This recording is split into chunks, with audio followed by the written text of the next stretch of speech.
শুধুমাত্র কলমি শাকের ডাঁটা দিয়ে রান্না করেছেন কখনো? আমরা তো অনেক সময় শাক, ডাঁটা কিন্তু একসাথে রান্না করে খাই বা শাক খাই। তো আজকে কিন্তু আমি ডাঁটা রান্না করব। আর কিভাবে রান্না করব সেই প্রচেষ্টাই আপনাদেরকে দেখাবো। হ্যালো এভরিওয়ান, আসসালামু আলাইকুম। রাইমা ফুড কর্নারে আপনাদের সবাইকে স্বাগতম। সবাই কেমন আছেন? আশা করছি আল্লাহর রহমতে সবাই ভালো আছেন। আর সবার কাছে একটা অনুরোধ, প্লিজ লাইক দিয়ে ভিডিওটা কন্টিনিউ করবেন। আর কে কোথা থেকে আমার ভিডিওটা দেখছেন প্লিজ অবশ্যই জানাবেন। আর আমি সিলেট থেকে বলছি। তো এখানে দেখেন আমার সবগুলো কিন্তু আমি শাক বেছে নিয়েছি, শাক আর ডাঁটা আলাদা করে নিয়েছি। তো শাক দিয়ে কিন্তু একটা রেসিপি গতকালকে আপলোড করেছি, সেটা অবশ্যই সবাই দেখেছেন। আর যারা দেখেন নাই প্লিজ ভিডিওটা দেখে আসবেন। তো এখানে কলমি শাকের যে ডাঁটাগুলো সেগুলো আমি কেটে নিচ্ছি ছুরির সাহায্যে, আর একদম ছিঁড়েও দিচ্ছি। বড় যে ডাঁটাগুলো সেগুলো আমি মাঝখান দিয়ে ছিঁড়ে দিচ্ছি, দেখতেই পাচ্ছেন। কলমি শাক বা কলমির ডাঁটা উপকারের কিন্তু শেষ নাই, সেটা বলেও শেষ করা যাবে না।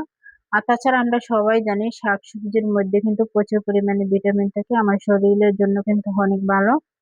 মাছ মাংস থেকে কিন্তু শাকসবজিটা কিন্তু আমাদের শরীরের জন্য খুবই উপকারী। অবশ্যই সুস্থ থাকার জন্য কিন্তু আমাদের শাকসবজিগুলো বেশি বেশি করে খেতে হবে। আর সবুজ শাকগুলো তো বেশি আমাদের জন্য উপকারী অবশ্যই।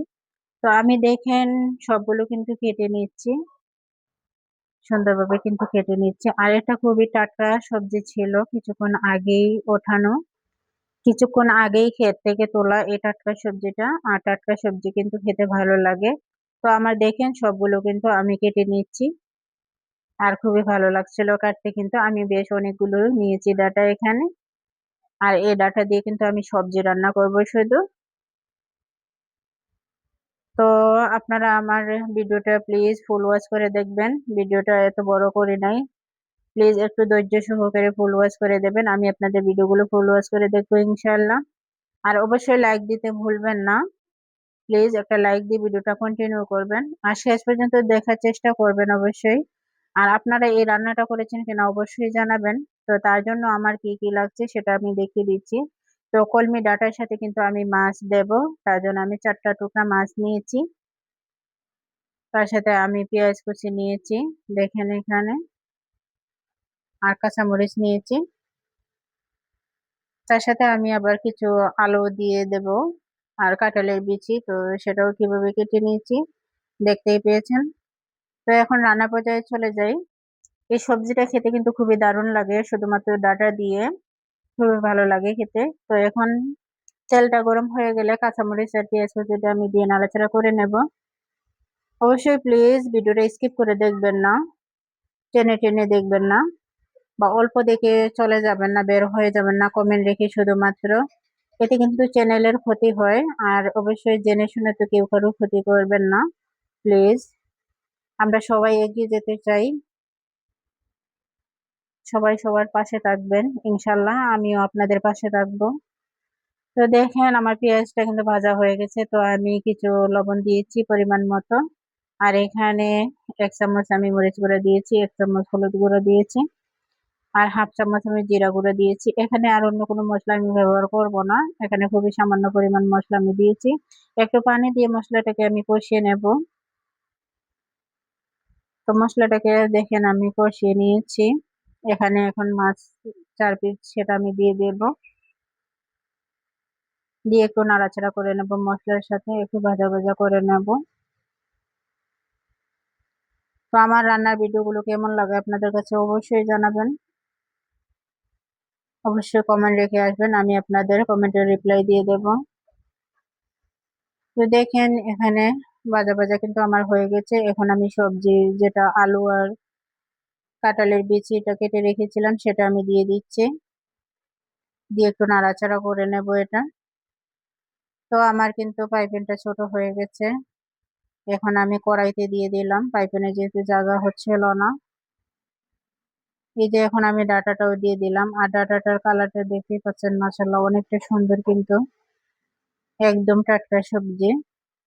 তো আমি এখন এই পর্যায়ে দেখিয়ে দিচ্ছি, আমি নাড়াচাড়া করছি না, একটু সেদ্ধ হওয়ার পরে এই যে চলে আসলাম। তো এখন আমি নাড়াচাড়া করে দেব, আর মাছটাও এখানে আমি ভেঙে দেব। আমি সবজি যখনই রান্না করি না কেন মাছ এভাবে ভেঙে দিয়ে রান্না করি, আপনারা এভাবে রান্না করেন কিনা অবশ্যই জানাবেন। সবজির সাথে এভাবে মাছটা ভেঙে দিলে আমার কাছে মনে হয় যে স্বাদটা আরো বেশি লাগে। আর তো অবশ্যই সবজি রান্না করার ক্ষেত্রে অবশ্যই ভেঙে দেবেন, ভেঙে দিলে কিন্তু খুবই খেতে ভালো লাগে। আস্ত মাছ তো আমরা খাই, বোনা করে খাই। তো এভাবে সবজির সাথে ভেঙে দিবেন মাছ, অবশ্যই দিয়ে রান্না করবেন। তো আমি কিন্তু সেদ্ধ হওয়ার জন্য কিছুটা পরিমাণ পানিও দিয়ে দিয়েছি। আর আমার এই রান্নাটা কিন্তু বেশি সময় লাগবে না রান্না করতে। তো আমি নাড়াচাড়া করে দিচ্ছি, কিন্তু আমি ঝোল রাখবো না, একটু একটু মাখো মাখো সবজিটা হবে, অতিরিক্ত ঝোলও থাকবে না, আবার একদম ড্রাই করেও ফেলবো না, এরকম থাকবে সবজিটা। তো আমি নাড়াচাড়া করে দিচ্ছি। তো বাকি আমি রান্নাটাও করে নেব ঢাকনা দিয়ে। তো এই যে দেখেন নাড়াচাড়া করে কিন্তু আমি সবগুলো সবজিকে মিক্স করে দিচ্ছি।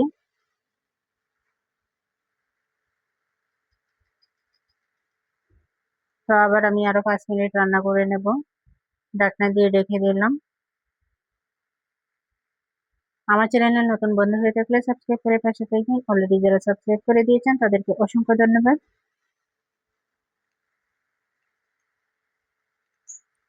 তো এই যে দেখেন আমার কিন্তু অনেকটা সময় হয়ে গেছে, আমার রান্নাটাও প্রায় কমপ্লিট হয়ে গেছে, কিন্তু আমি নাড়াচাড়া করে দিচ্ছি। এর থেকে বেশি সেদ্ধ করবো না, আর সবজির ক্ষেত্রে কিন্তু কম সেদ্ধ করাটাই ভালো, শরীরের জন্য কিন্তু খুবই উপকারী, পুষ্টিগুণটা থাকে। তো আপনারা চেষ্টা করবেন সব সময় যে একটু কাঁচা টাইপের থাকে সবজিগুলা, এরকম একদম বেশি কুক করে ফেলে কিন্তু খেতে ভালো লাগে না। তো এই যে দেখেন আমার সবজিটা নামিয়ে নিয়েছি, তো আপনাদের কাছে কেমন লেগেছে অবশ্যই জানাবেন।